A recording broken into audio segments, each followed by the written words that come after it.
Today we have a lot of safari animals. Let's learn their names with their starting alphabets. Let's start the video. The first one is a tiger.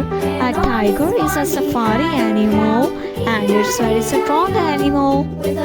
This is a tiger. This is a tiger. A tiger.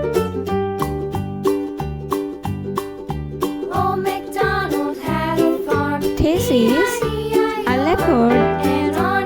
This is a giraffe. This is a giraffe. G is for giraffe.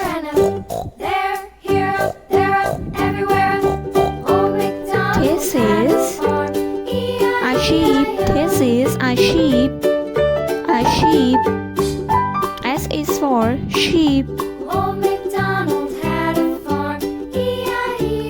L is for lion. This is a lion. A lion king.